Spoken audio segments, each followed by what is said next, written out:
Appreciate you, Mark, for joining us, Yeah, bro. no problem. This is episode 49 of Tequila Transactions.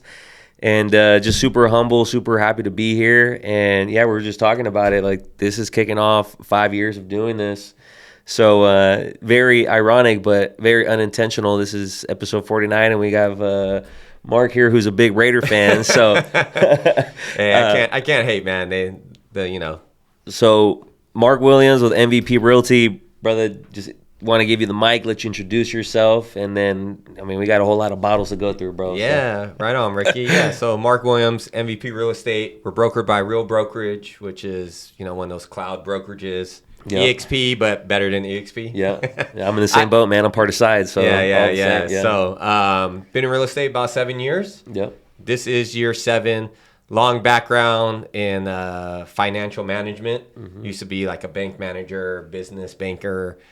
Did that while I was in college. Funny thing is, my degree is in radio and television. Oh, so, it's like college was fun. Yeah. I paid for it. So I decided I did architecture, then I did radio and television, and then now I do real estate. So, but yeah, man, happy to be here, man. Happy to drink some tequila. Hell yeah, man. Let's do it. Well, brought a little something different for today. Obviously, when we first, started talking about doing this episode, you're like, I'm not a huge tequila drinker, but that's all right. There's a little something for everybody. There's a little some, for everybody's palate, very similar to wine, right? You have very different styles of tequila, all very unique on their own on how they, number one, their process of growing, then their distillation process, and then sometimes their aging process is very unique.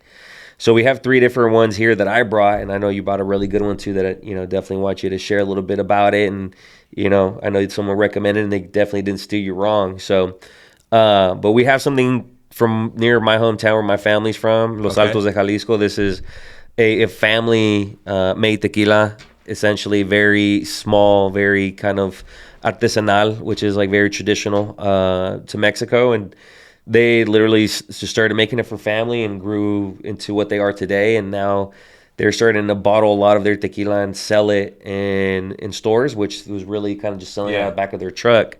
And that's how we met them. It was a really cool family who kind of had some, mutual family members, and they let us come to see their growing process and check out their distillery. And they, let us try some of their tequila, some of the best I've ever had. So very small batch stuff. And then this one is from Arandas, from the same place that El Tesoro is from. And Tequila Ocho is kind of catching a lot of fame recently. They're getting up there, and they're starting to do a lot of cool different stuff. So this one actually was aged in whiskey barrels from a specific company out of New York called Widow Jane. So this is a very unique collab with those folks, and they're out of Brooklyn, New York. So very different. And this one is a very well-known brand, Herradura, and they have essentially matured this in 14 months in deeply grooved barrels of whiskey. Gotcha. And so a lot of this stuff was, very different, very unique, and they're always testing different things out, right? With barrels and grooves in the barrels, and do they toast it and kind of like give it that char, like all kinds of different stuff. So very different processes, but all aged añejo tequilas, right? And you have a reposado, which is kind of right in the middle. And then, definitely a great choice. So like I said, who recommended it. Shout out to Joe. So Joe Martinez, he's a good friend of mine, play a lot of golf together. Nice, man. One of my best friends, it's his that's his brother-in-law, Joe's his brother-in-law. So he's married to Raul's sister. But he's the tequila guy. He's the guy on the golf course that opens the bag. And he's like, hey, yo, Mark, every time you take a shot, you play good. Yeah. You play good. Yeah. And I'm like, all right, dude. So I was in Total Wines. Like I said, we are not a big tequila guy. It's nothing against it. Just sure. I'm not really a big drinker anymore. Yeah. Like I've never was, but in my 20s, for sure. 20s and 30s, we had fun. Yeah. But I hit him up. I said, hey man, I'm doing this podcast. My boy Ricky. It's called Tequila Transactions. I want to bring a bottle. I'm in the tequila aisle reading the labels. Yeah. Which one you recommend? For sure. And he said El Tesoro, and what was the other one again? Fortaleza. Yeah, that one was sold out. Yeah, it's tough to get your hands on that. Shout out to Joe. I'll let you know what I think about it. For sure, man. Yeah, we definitely got a few different to taste here, and obviously they're all going to be very different. Don't let the color fool you. The color doesn't really do anything other than, sometimes you see bigger companies out there add coloring to make it a specific color, but these are, especially these two. Herradura is obviously a bigger brand. They sometimes may or may not cut corners and do different things. Gotcha. And so they're just pumping out more volume. These folks are a lot smaller, and so is Tesoro. Tesoro's actually growing immensely as well.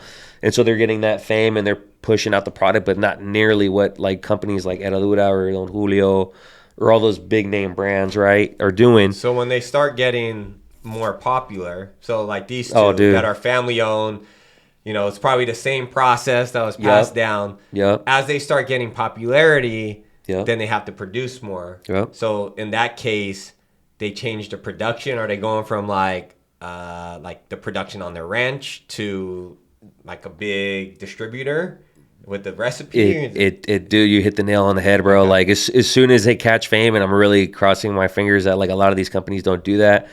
Like Fortaleza is, definitely a company who has been very strict to how they produce. Gotcha. And that's how they've caught the fame, right? Gotcha. And that's why when you walk in the store and you ask for it, they're like, we've been sold out for months. Yeah. Like that thing, it doesn't really exist. And like even in Mexico, it's hard to find it. And if you do find it, it's extremely expensive. But yeah, I mean, once they catch fame, once they need to push more volume out because the demand is there, man, the whole product changes. Gotcha. And you've seen that happen year over year with a lot of companies. And, like with a brand name like Don Julio, you see it happen even with them, where everyone and their mom is drinking 1942. I actually have a bottle that a client gave me, and I was like, I should bring this, and then my colleague Victor was like, nah, don't bring that. Hey man, it's a nice gift. It's a nice gift. No, nice bottle. We'll enjoy it. Is it going to drink like tequila? Is it going to get you drunk? Yes. Is it going to give you a nasty hangover? It might, because there's a lot of additives and different things that they do to make it more accessible, push the product out. They rush it, right? And so with something that, you have something good, you start rushing it, that everything changes. The profile, the taste, the everything. Essentially, it's no longer a reliable tequila, and that's what happens with a lot of big brands over the years, is that we start to see things kind of get sold off. And even with George Clooney, he had something really good on his hands with Casamigos, and then he sells it to a Chinese investor for believe it was around $2 billion. Yeah.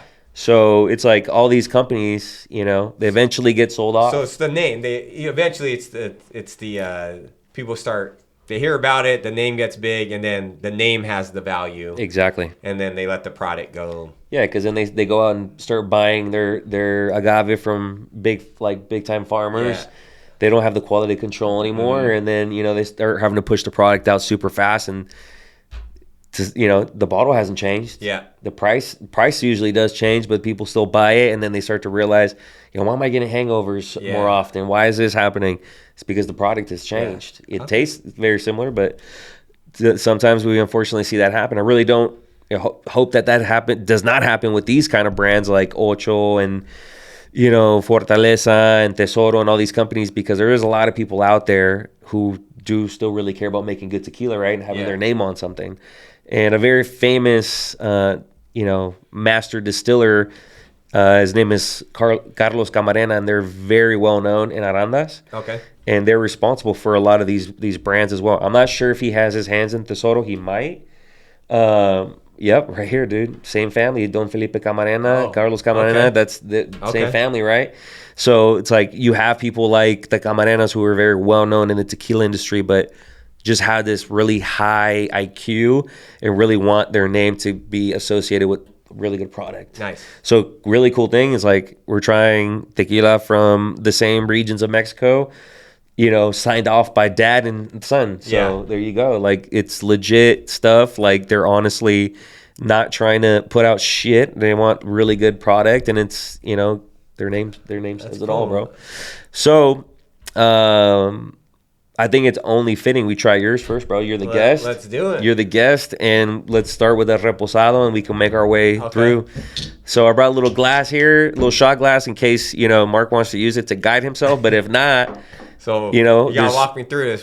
How much we pouring? I think just enough for just to get that. Just to get that little bottom part of the glass full. I think that's perfect, brother. And then if we want to revisit something, we can. Okay, we can definitely do that. And this is the first time on the show where I brought actually tequila glasses, because I'm always either drinking out of a cocktail glass or a shot glass or whatever's around in the kitchen. It's funny, before I left, I told my wife, I was like, Ricky's a cool guy. I'm a cool guy, but we seem like solo cup type of guys. So should I bring some glasses? And I don't have tequila glasses, but I brought some nice. Oh, dude. Like the little wine glass, just in case. Dude, thank you. Because you never know. You never know. Because, dude, I've honestly, I've never had a nice glass. It's usually something random.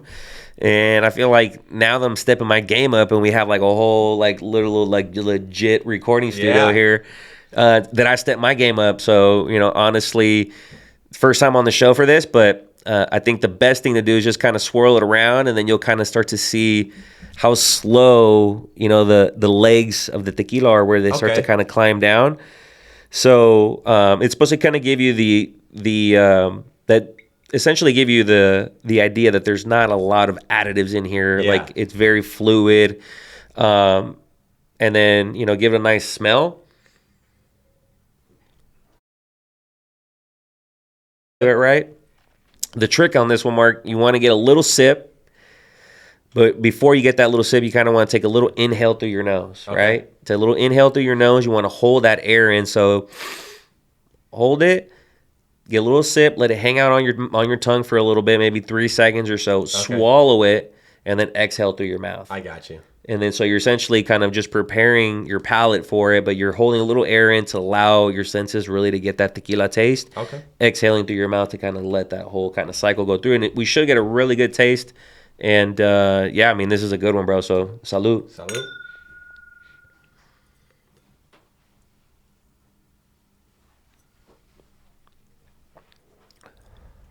Yeah, man. Super nice. You know what? I'm not going to lie. It's probably the first time I've ever, taken a slow sip of tequila. It's always we're always shooting it. We're always shooting it. Shooting it, man. But it's actually not bad. Very enjoyable, in my opinion. It's not bad at all. But yeah, you get a little bit of sweetness there. It's not super aged. You're not going to get a lot of smokiness to it. It's not going to really taste that, but you still do get a little bit of that barrel in there right at the end. In my opinion, you get a little bit of that oakiness in there. But so I know you mentioned about this is all fat, all this stuff, a little bit about me. Yeah. Once I learn about something, sure. I'm a big learner. Yeah. I love knowing, being able to retain, this might be on a trivia question. You never know. you never know. Yeah. So when you say the barrel, so obviously, some of these they're taking barrels where they're aging like whiskey, a different type of alcohol. Yep. And then that company is saying, hey, here's our used barrels. Yep. And then they're distilling or aging the tequila in that barrel. So it has notes from the other alcohol that was produced there. Right. Okay. Right. So that's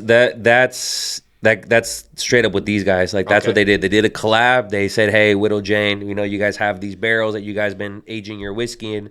Do you mind if we get a few of those? We're going to want to age our tequila in there, see how it changes the flavor profile. Got you. Okay. Herradura did something different. I know I mentioned that this was also in whiskey barrels, but it's not. This is a very new, different process. They actually took new barrels.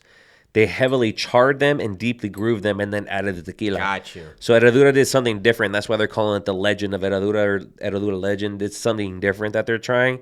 These folks, what they're doing, they're usually getting their barrels that they already have on hand, and they're just continuing to let it age anywhere between 8 to 12 months is typical, because anything before that, I would say you're not aging a Blanco tequila at all. White tequila is not aged at all. Got you. Reposado's in there anywhere between 3 to 6 months or so. Got you. And between 8 to 12 months is usually when you get your añejos, and anything after that, about 12 to 18 months, almost 2 years, You really get your extra añejos, and you're talking about super deep color, very, very smooth. But you also have to understand Mexico is extremely hot and humid. Yeah. You've been there as well. Yep. And, that's why they store a lot of these barrels underground because they're losing a lot of alcohol. But at the same time, you have a more enjoyable tequila and a much more expensive tequila, which translates into the price because, not only are you taking sometimes 6 to 8 years just to actually grow the damn plant. Yeah. But then you're talking about then you're growing it, distilling it, and then aging it. So sometimes before it even hits the table, this took about maybe 8 years to get here. This same thing with this one. This one it's been in there for 14 months. So you're talking about almost the same thing. So this is about maybe 9 years in the making. Because from start to finish, 8 years to actually grow the agave, and maybe another 6 to 8 months in a barrel. So that's why tequila is very expensive now and it has caught so much fame. And that's why when you go to Jalisco now, any piece of land, if it's not being developed, it's growing tequila because it's a cash crop, and you're pumping out, bottles for anywhere to 100, 200, 300, 400 plus dollars. I noticed that when I was in Total Wine. See, I'm the type of guy that's like, standing there lost, confused. Yeah. I know the basics, right? The ones you get at the club or the bar. Or, I've drinking before, and I was like, I want to try something different. So took my time. I started reading the labels. Yeah, man. Hints of vanilla and hazelnut and this, and then they had the locked up section. Yep. And then I was like, that one's 170 and 240, and then I'm reading it, but I'm the type of guy that'd be like, okay, it's expensive, it probably tastes good, but just watching your podcast in the past, talking to my buddy Joe, I know that sometimes price doesn't mean anything. It can still be crap, right? So that's why I gave him a text and he recommended this one because I bought in bottles for a gift and it's okay, it's expensive, I'll buy it. Sure, sounds good, right? Yeah, exactly. So who knows? I might have been giving people expensive crap, but it looks nice though. That's the thing too. The bottle is nice. The bottle is nice, right? We all know what bottles those are. The ones that look all fancy, but yet the tequila inside may not be all the best, right? But truthfully, the bottle doesn't need to be all fancy. You could get away with a decent bottle like this or like this, and the product is very, very good. Yeah. So at the end of the day, it's all depending on your palate. Some people, right now, it's very, very popular. Just Blanco tequila is very joven is what they call them, a younger tequila. Is because right now people are really, more tequila connoisseurs. They want something that has a little bit of that raw, organic kind of taste. Gotcha. It's more earthy. It's raw. Hasn't been aged. People who like whiskeys are going to tend to go with more stuff like this. Yeah, I'm more of a whiskey guy. So you're going to appreciate these a little bit more because they have that really oaky taste. And, this one is going to blow your socks off. Probably one of the best tequilas I've ever tasted. But I'll let you be the judge. We got a couple more to go through. But as they age, they really develop some character. And, a lot of people love the fact that they're able to get a very rich tequila that they're able to sip and enjoy, and they tend to be a little bit sweeter too. Okay. So, but I still got this one to finish, bro. I'm not gonna leave the Tesoro hanging, but I think we're gonna make our way to this one next, and then we'll make our way through. Good.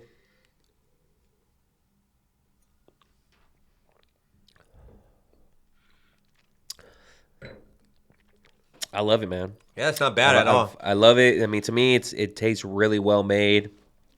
You get that tequila taste you're looking for, and it's not very overwhelming, which is good. And maybe that's maybe I have to maybe open my eyes a little bit more to tequila because.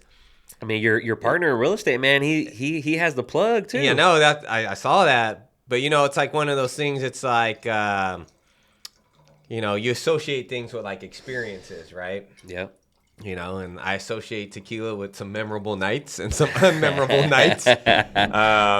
Whether, in California, in Cabo, and Puerto Vallarta, or Cancun we've been to, and, Vegas. I've been to Miami. Yeah, man. And, maybe it was a little bit overkill then. So, like you said, I didn't really realize that some of this stuff with all the additives back then, there's nothing worse than a hangover, right? And it's one of those things where you get that imprint in your mind that, oh, what did I drink? Yep. Oh, it was tequila. It was tequila.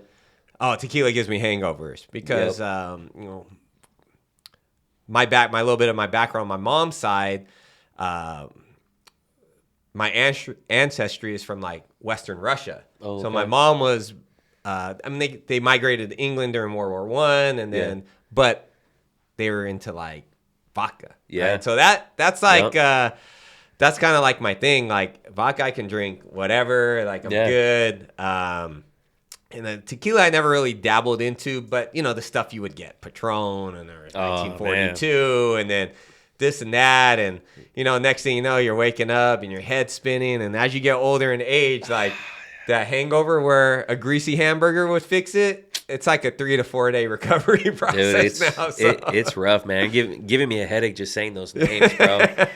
And yeah, I mean, over the years, like Patron was huge, and then went down the drain because Bacardi bought them out and changed their whole everything. Yeah. And then I mean, all those bottles over the year, like that, the ones that you would always have, like when you went to your homie's house or you're at the party or you're at the club, and you're like.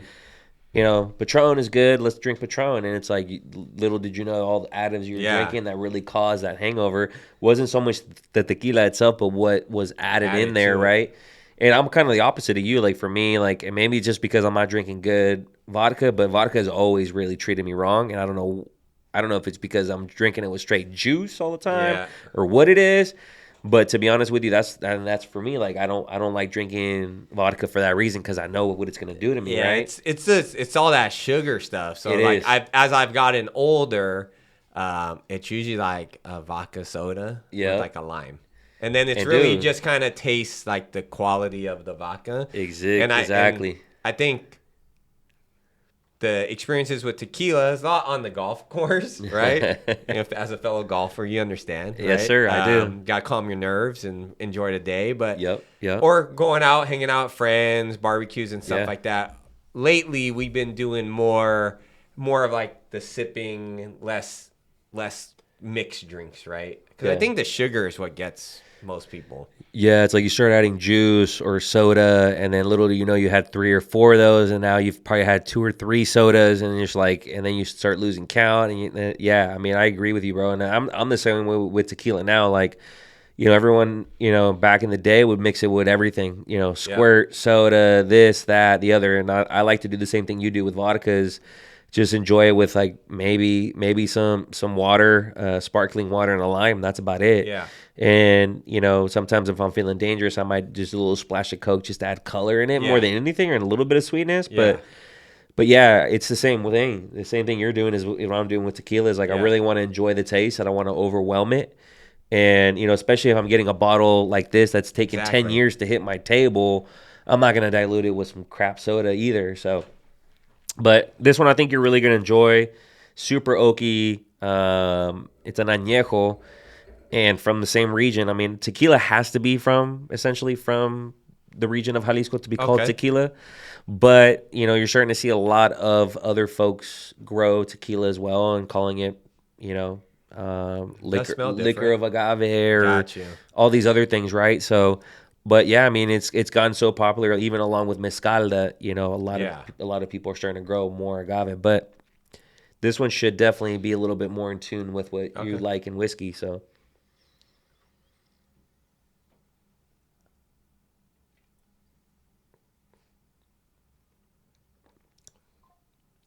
yeah, you can tell the difference. Yeah, you got a little bit more oakiness in there, right? Yeah,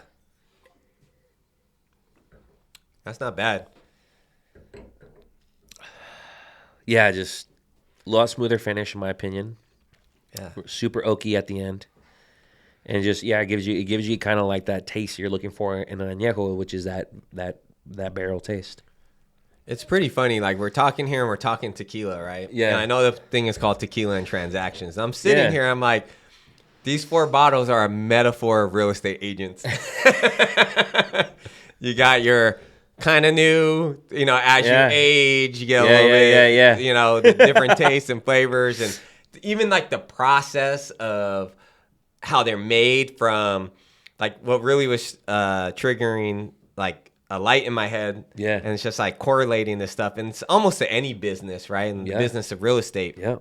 And I've been going on year 7. I know you've been in it for a long time as well, and it's just one of those things. It's like, as you see it in our industry, as people get busier and grow, they start adding stuff, and the quality gets, I'm not saying people are bad, but there's a certain limit where your quality is gonna start to diminish, right? Right. Because you're trying to expand and do so much. So it's like finding that balance where, you can either add a person that you can, grow like an agave plant. You can grow and develop to kind of be an image of you and how you interact to, okay, I'm just going to dilute my service because at the end of the day, I'm just trying to push as much as possible so I can make money. So it's funny how a lot of businesses, tequila, real estate, you can think about fast food, right? In-N-Out. That's why they're so hesitant to expand. Exactly. They quality control. They don't franchise. You have to be within a distribution center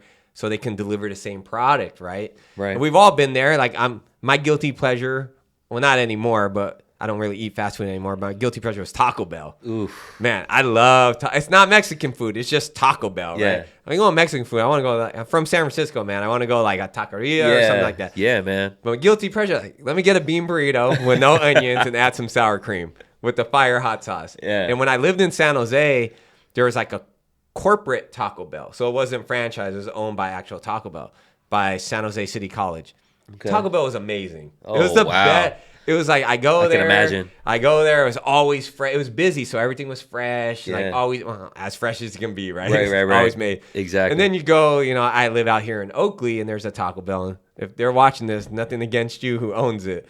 I've been in twice, and I've been out there 7 years. Because everything, it's like a franchise one. Yeah. They're hiring whoever. Yeah. That quality control isn't there, right? Right. So right. It's funny, just to correlate all the businesses from making tequila to helping families get homes to definitely anything. It's all very similar. The foundation of business is all very similar, right? Because if you're in a business that generates revenue, you usually have clientele, and then it's all about how you deliver that product you offer to that client. Yeah, 100%. I agree with you, man. I think. And it's tough because you want to continue to grow and you want to continue to serve more people, but at the same time, you also have to be very understanding of the fact, and the fact is you can't necessarily be everywhere at one time. Yes, you can't serve every single person. It's hard because you want to, right? And if you come from a place of service and that's who you are, you want to, you it feels weird not being there, right? And especially you have a client, you're like, damn, I want to be there at that showing, but I have this other thing to do. And then you have to have the ability to trust in those people that they're going to do the showing right, that they're going to answer questions. And it's tough because I'm there. Tough. I'm there, and you know it as well. I've grown a team, and nothing against anybody on my team. It's not to talk bad about them at all, but it's you always kind of feel man, I know I can do it better because it's my client, it's my deal, it's this, it's that, right? But you're also having to understand that you can't be there at all times, and you have to be able to trust in the process. And if you're looking to grow and expand, you have to be able to let things go sometimes. And it's hard, man. And I honestly don't ever want to be the Don Julio or the Patron of the industry. Me neither. I'm really cool with being in and out and being these small guys, and I don't have to be a big Herradura person and be everywhere. But at the same time, for me, it's I just want to make sure that the quality's there and that people understand that no matter what, I'm not going to be just that person behind an email or that person that they just see on the sign. It's I want people to be able to understand that I'm going to be there to help them and to trust that, if anything does happen, I'm going to be there to help them. And at the same time, that they have the support, right? But also it's so important. And it's funny, it's funny how the universe works and things tie in. So the client that got me the 1942, totally unexpected, right? Yeah. It was on key day. The guy filming was there. He gave me this bottle, and I'm like, oh, okay, cool. I've gotten some gifts from clients, but the gift to me is the opportunity to help you in this purchase. I feel the same way. And but it's funny, thinking about it, because it's how I was tying this in. It's he gave me that bottle. we're going to drink it. There's going to be a football party. For sure. We're going to drink it. But to your point is like that trust, that quality. Like it's something that, I came from where I came from before real estate. I was pretty successful in the prior business. I was the big bank manager for some of the bigger banks. And one of the biggest banks I had almost 40 employees. So it was like me and then me managing 40 personalities every day, right? And you have to have that trust. You have to build people up where you can trust them. Yeah. And in real estate, I actually got into real estate because I didn't want 40 personalities to worry about anymore. Like I did it for so long. I did it for 15 years, right? So it's like you get burned out after a while. And it was just one of those things where it's like, what can I do? I know I'm really good at sales, and at the end of the day, we're selling ourselves, right? Yeah. I'm really good at sales. I'm really good at customer service. I'm very knowledgeable. I like being the expert at stuff that I do, right? So it's all about, okay, I'm going to do real estate. I need to know the ins and outs of everything in real estate, right? For sure. I pride myself on like being that go-to person. And so I was like, hey, real estate's a great way I can just showcase me. Mm-hmm. And, I've been doing it, so knock on wood, like still going, right? It's just like a small business. When I used to help small businesses in the bank, so I got into banking in 2006. So 2 years before the crash. I was a bank manager during the crash. So I was the guy that people yelled at, and I had some of the toughest conversations. I tell you this, I tell people this all the time. Even in real estate. In real estate, things happen, things don't always go our way, and situations get tough, and we find solutions, or sometimes we can't, right? But at the end of the day, if things go right, I'm handing you keys, and you're going to a home, like a home you're owning. Exactly. If I'm selling your property, you're giving me the keys, and you're getting a big lump of money into your bank account. Correct. When you work in banking, you're walking into the bank with your money, hoping I don't screw it up. Or I'm giving you the right advice. Right. Or you're coming in there because something got messed up, which is your money, which a lot of people don't like to talk about. And you would know this, like in real estate transactions, why do they need my statement? Why do they need this? Why do the lender need that, right? Exactly. Well, we need to know who you're lending the money to. Exactly.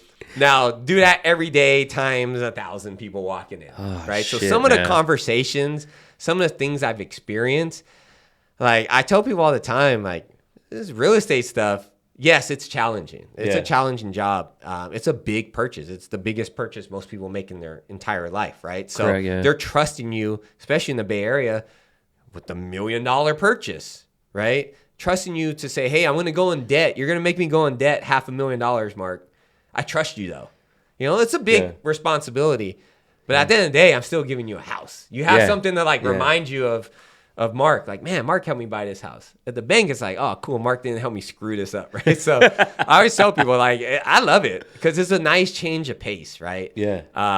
But I also look at it that way. Like, I need to be there for my client. And what I was bringing this back to, the guy that gave me that 1942, he had asked me a question. And this is a guy, his name's Mark as well.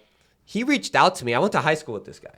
And I've known him since freshman year. And social media is super cool. You can keep in contact with friends from the past that maybe, as you get older, your circle of friends kind of shrinks. True. People go have families, move. I mean, I'm getting to the age where, we're losing some people, right? And it's just one of those things where, like social media, you can still kind of have contact with the people that you care about still and you had good memories with, right, in the past. So of course. He hit me up and he's like, hey, me and my wife are looking to purchase our first home. Can you help us? I'm like, yeah, of course. And, one of our conversations, our initial conversation, I haven't seen this guy in 20 years, right? And we look the same. We're just a little bit balder, both of us. And he asked me, he said, hey, once the deal's, once we get the keys, what happens? I was like, what do you mean what happens? He's like, what happens after that? If we have questions, who do we go to? Yeah. Can we still come to you? And I said, of course, man, for life. Yeah, for real. You come to me for life. Yeah. Even when I'm retired, if you have a question, you hit me up, bro. I'm part of that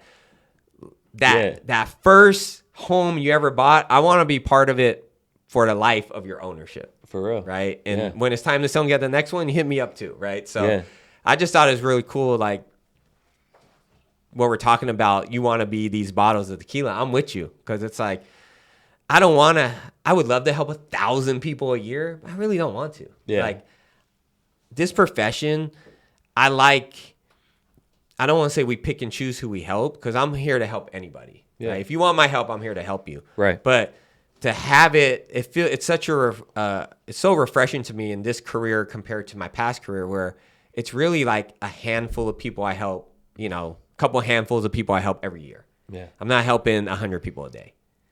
A good year, I'm helping 20 plus people a year, right? 20 plus families, right? Yeah. And it adds up now, now I'm over, yeah. I want to say I'm approaching like my 100th transaction, right? So like I'm awesome, getting there. Yeah, I'm getting there. We're going to toast to that right now. Yeah, too. when you think about it, it's like, wow, I've helped this many people. It's crazy. But, it's like I know everyone's first name. I know their kids. Now they're part of my like social media family. Like I'm seeing their kids graduate. I helped them 6 years ago when they were in junior high. Now the kids going to college. I'm, congratulating them. So it's really very rewarding to, not only help them buy the home, but then at the end of the day, like you're kind of part of their family, which is kind of cool. No, very, very much so. And I agree with you. And I never really understood agents who like, as soon as they hand over the keys, like literally don't ever answer their phone calls anymore. Like they want nothing to do with it. And like, I teach my agents this all the time. Like if you can do anything right, you make that client your client for life. Yeah. Because that's repeat and referral business for you forever. So don't fuck it up. Make sure you treat them like family. You answer their calls. Like even if they were the most pain in the ass client, and I've had a few of them, and I'm not going to name their names, but they have given me referrals over the years, bro. And that's only because I still reach out to them every year when it's their home anniversary, reach out to them. I still, comment on their stuff on Facebook or Instagram or whatever. I'm still engaging with them, and they still see my face every single month. Like whether they're getting a postcard from me, whether they're getting a magazine from me or a fucking mailer, or even something via email. And that's what I always tell my clients, like, your clients are going to be the ones that literally, if they love you, they're going to be the ones that praise you. They're going to be your walking billboards. Don't fuck it up. Make sure that you're following up with them, staying in touch with them. And I just never understood that. I don't get it too. And like in being a homeowner myself, I've been through the range. Like I wasn't always in real estate when, I put it this guy, the guy that helped me buy my first place. Yeah. Like he was a super cool guy. It was actually, I worked at the bank, one of the mortgage guys. It was like one of his best buddies who was starting out in real estate. I want to say I was one of his first transactions. I thought he did a good job. Yeah. But he never followed up. So when it came time to sell that property, a short 2 years later, the guy that flyered the crap out of my condominium complex, he got the business. Yeah. And I still think of it today, and he does real estate still, and I think he does more commercial real estate. And I don't take it personal. I'm just like, it's something that stuck with me. Like, I don't want to be that guy. Like, exactly. If you end up using somebody else, I get it, right? Then there's something that didn't resonate with me. Yeah. You with me, so but that doesn't happen. You're watching this, and you're my client's friends. Don't be using nobody else, right? Yeah, you better call Mark. But then it's something. Even then, the guy that helped me sell. Yeah. The guy that helped me sell, like once he sold it, I never heard from him, and he's a top producer. The funny part is, it's a small world, so he's a top producer down in Silicon Valley. One of my good buddies that I used to manage at the bank. Mm-hmm. And he does mortgage now. He's been doing mortgage for some time now, and he's really successful down there. That agent that helped me sell my home is one of his best agents that gives him business. Oh shit! So it's just a small world. Like, I know him. He helped me sell my place. He never called me again. So you gotta stay in touch with people. And to your point, not messing up. Things happen. Yeah. I think the biggest thing in real estate and why we see, just from an outside perspective, like giving someone a tip, if you're a realtor watching this, it's the training. Yeah. A lot of real estate agents don't come from a sales background. Yeah. That's true. I've been working in retail since I was 15. They used to let you work with the work permit back in the 90s when you were 15 and a half. So I was 15. I worked at KB Toys. I've only had like 4 jobs, bro. I worked at KB Toys in Ceremony Mall in Daly City for like 3 years. Okay. And then I during high school, I worked at this coffee shop in the Kaiser. It was like a mom pop coffee shop. And I worked there for some time. And then went down south for college, didn't really work. And then when I came back, I went back to the coffee shop. And then I actually worked at, I don't know if you remember this store. It was called the Sharper Image. I sure do. So I worked at their corporate. I'm that old too, bro. Okay. I worked at their corporate headquarters. And it was on Broadway and Davis in San Francisco. Oh, okay. I worked at their corporate headquarters. And then they moved to Spear Street before they went bankrupt. So I worked there for, I want to say like 3+ years. And then I got into banking. And I worked at Wells Fargo Bank for, 10 years? Wells Fargo Bank for 10 years and First Republic Bank for like 2 years. And then I did Chase for like 6 months. But nothing against Chase, but I knew I was dipping. I would go to work, lock myself in my office and read my real estate book, right? Smart. It was just one of those things I didn't have to commute. They had me bouncing around from Walnut Creek to Brentwood, and I would just study. But you learn those from retail business to banking. Like the one company that stands out is Wells Fargo. I'll tell you this. They got a lot of bad press. They did a lot of bad things in the past. A bank's a bank. They're still a sales job, but their training is second to none. Like a lot of the skills I learned in their training have carried over like into real estate. Like they're big on like how you follow up with people, making phone calls. Yeah.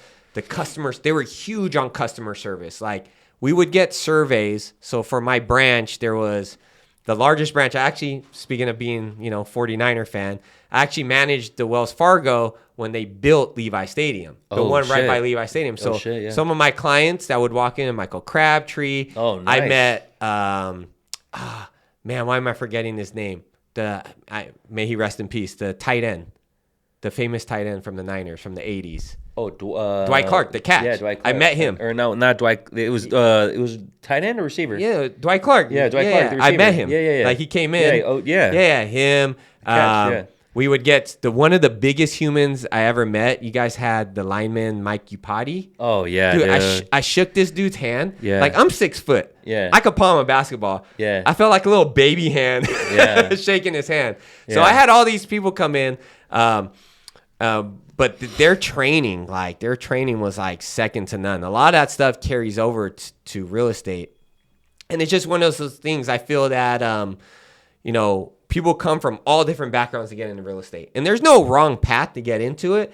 But I just want to say, like, if you're in it, like, find someone that has, like, get yourself trained. Yeah. Like, customer service. 100%. And you got to remember, like, this is a sales job. Yeah. Like, yeah. You're not you're either A, selling a home, you get hired to sell the home, or B, you're selling your services to help people navigate one of the biggest transactions of their life. 100%. And you know what? Mistakes happen. Yeah. And instead of not calling these clients back or, dropping the ball and just own up to it. Yeah. Hey, I messed up. What can I do to fix it?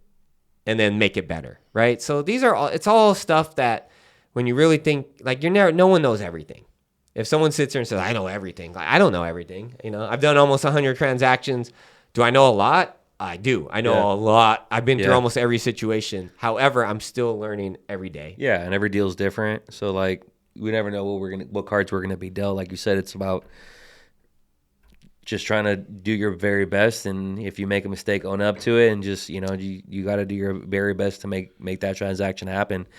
To be honest, bro, you've been spot on with everything. Like, I'm in my mind, I feel like you're reading my mind because every question I have, you're like, and you just gave it the advice that you would give to an agent. And I'm like, I was just going to ask you, what advice would you give to a young agent starting out? So it's like, yeah, I mean, I agree with you. I think it's training, man. I love giving advice. Like, I'm big. Hey, if you're an agent watching this, you're looking for a mentor, holler at me. I am looking for someone there you go. Maybe, we tried the team thing. I started off individual agent. I partnered up with another team. I had my own team with two agents, two young ladies who they're doing really good now. Super, super proud. A lot of it's all them, right? Yeah. I see a couple things I taught them that stuck with them, whether they want to admit it or not. It's cool. It's cool. I know they got love for me, and I got love for them too. So I'm glad that they're doing very good. And then we just recently had. We left the team. Me and Victor started MVP Real Estate with Lupita. And, Lupita went a different direction. She's on another team now. She's doing great. And we added some other people to the team that came from that past team. And, it didn't work out. At the end of the day, it doesn't always work out. Right. Yeah.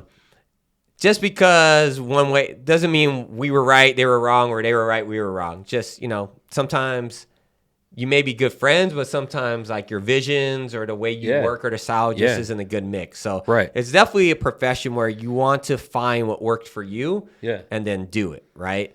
But I'm big, like one of the things that I do enjoy is like helping others, like others in my profession. So like today, there is this young guy, his name's Alex. He go-getter. I think kid's like 18 or 19 years old. He's reached out to me. He's held an open house for one of my listings before. And I saw him post today that he got a listing. Like his listing. And he's awesome. Posting it and he did the video. And I'm like, dude, like, congrats, bro. Yeah. And he's like, oh, thanks, Mark. Thanks. And I'm like, and I tell him, I said, hey, we're going to IG. And then I gave a voice because, it's just easier to give a voice. And I gave him tips. I said, are you working your open house? He said, yes. I said, all right, this is what I do. Yeah. Take it for what you want. Sure. Grain of salt. Sure. But this is what I do at open houses to build rapport with people walking in, try to win people's business, whether it's to buy that current home or to maybe show that you're eager to help them in their process, right? Yeah. It's a great opportunity. It's how I built my business. First 2 years, I did nothing but open houses. I always tell people, it's like, I'm not the expert at open houses, but there's 53 weeks in a year. Year 2 of real estate, I did 47 weekends of open houses. Saturday and Sunday.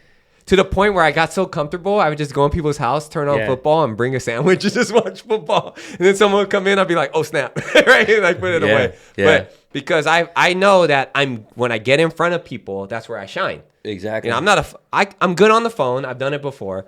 But I prefer to talk to people face to face. Yeah. So how do you get in front of people as a new agent that's starting real estate in your mid-30s where you own a home, all your friends own homes already? Like, I got to meet new people. I'm in a new city, right? I'm from San Francisco Peninsula. I'm living in East Contra Costa County now.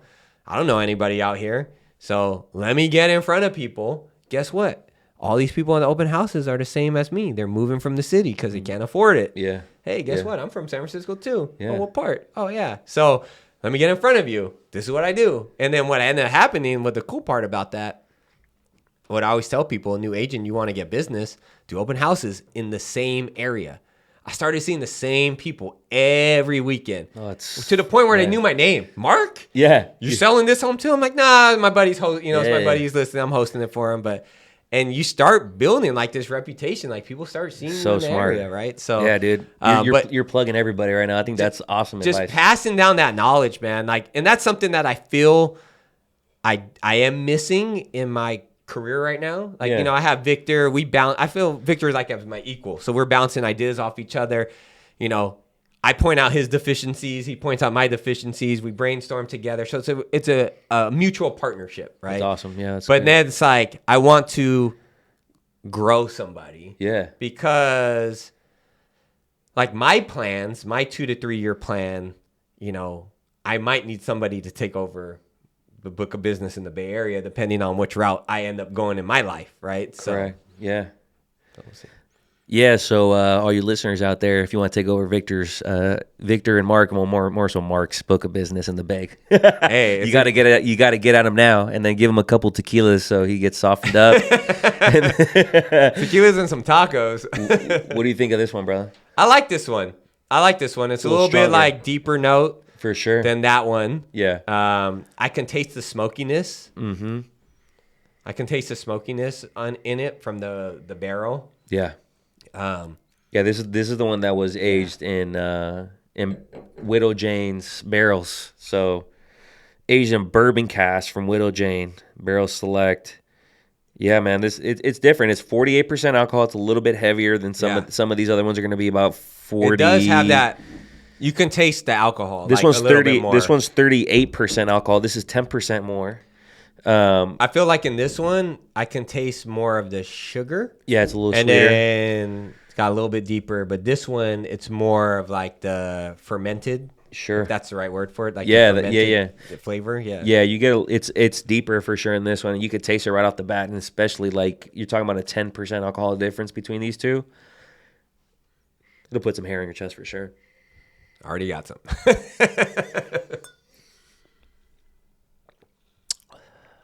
Yeah, it's different. Good. I like that one. That actually tastes more. It's less tequila tasting. Yeah. Like you don't taste the agave as much. Bourbon a little bit more. Yeah, you get more. It almost like if I close my eyes, I'd be like, oh, what type of whiskey or bourbon this is. Like it has that, like a similar aftertaste to like drinking, like a bourbon. Yep. Yeah. That's cool. Well, man, I think we're getting to the end here. We got one more to go. All right. But I think we covered a lot, man. I honestly like I was like, dude, is Mark over here reading my mind? What the hell's going on?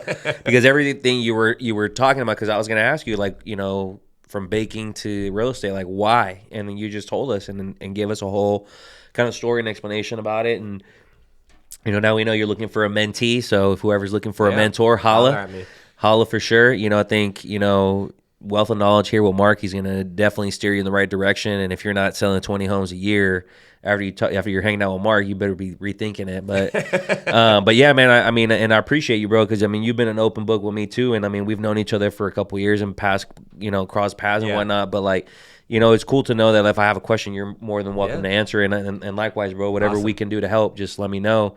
But yeah, I mean, I've been the same way with my team, and the same way with a lot of agents in the industry, and like. I tell them the same thing, man. There's no secret sauce. There's no such thing as a secret sauce in real estate. It's a lot of hard work. It's a lot of consistency, and just doing right by people, man, and treating people right.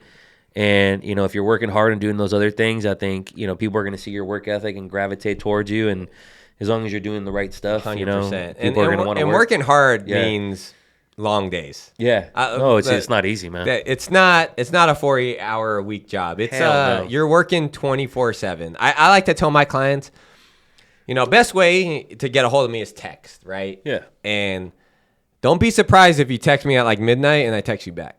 I said, if I don't text you back, I'm sleeping. Right. So it's just one of those things because, people work different shifts too. I've helped RNs that work like the Braves. Right. Yep. I'm helping some clients right now where they can only look at homes during the week in the city after 4:00. So, your schedule, yes, we have freedom. Right. And I've taken calls on the golf course and stuff like that. But, you kind of got to be available all the time. And then, hard work is not just doing the activities. It's like finding out what activities you like to do. Because when you like to do something, it's like, you like tequila. It shows, right? Like, the ins and outs. Like, I'm just soaking all this up.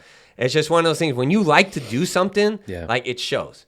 So don't join a team if they're going to put you in on a Friday and you're going to make 100 calls. You don't like calling, that's the wrong team for you. 100%. Right? Yeah. If you like doing social media, find a team that does social media. If you like doing open houses, find a team that has a lot of listings. And do that, shine at it, but then you got to be effective at it. So you got to be able to like step back, analyze what works, what doesn't work, accept constructive criticism, and then be effective because A times E, I always say effectiveness, activity times effectiveness equals results. If you take one of those out, you're just doing stuff to do stuff. Yeah. You're just doing busy work. Yeah. Busy work doesn't get you paid. I mean, we do this, we enjoy giving the keys. It warms my heart, like seeing the joy of people. But at the end of the day, I got to feed my daughter. Yeah, right. I got to pay my mortgage. Right. Like, I don't do deals. I don't live, right? So exactly. Find out what you're passionate about in this profession and then align yourself with the people that have the similar passions, similar visions, and, sky's the limit. Cheers, man. On that note, cheers to you, brother, on your guys' success and closing in on 100 deals, brother. You.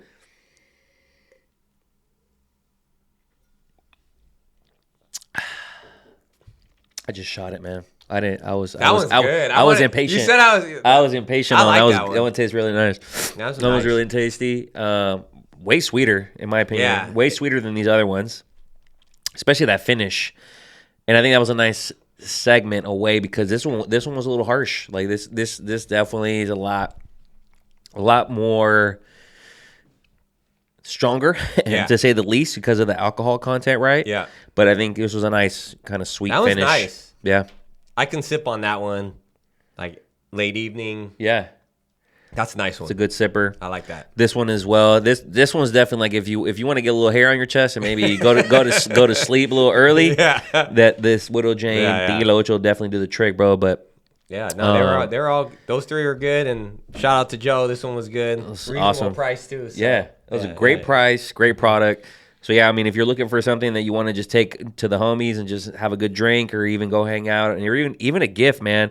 El Tesoro is a really good tequila. So thanks for bringing that on, bro, and plugging us on that one, because I think that's the first time. Yeah, it's the first time we've ever had it on the show, and it's great taste, bro. Great taste, great value.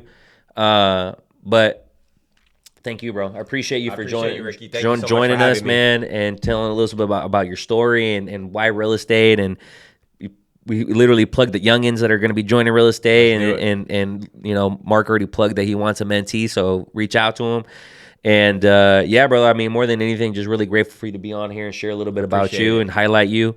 And we tried some amazing tequila, and we're able, you know, to toast a little bit to you and to your success. And you know, that's what we like to do, man. We like to share some stories and drink some tequila. So, but yeah, man, I just want to say thank you again. Appreciate you for joining us, and pretty much is a wrap for episode 49. So appreciate all you guys. Wish you guys all the best.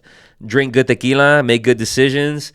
And what was the effectiveness, and what equals what? So activities times effectiveness equals results. There you go. Make those results happen, guys. Make those results happen. So appreciate you guys. Peace. Peace out.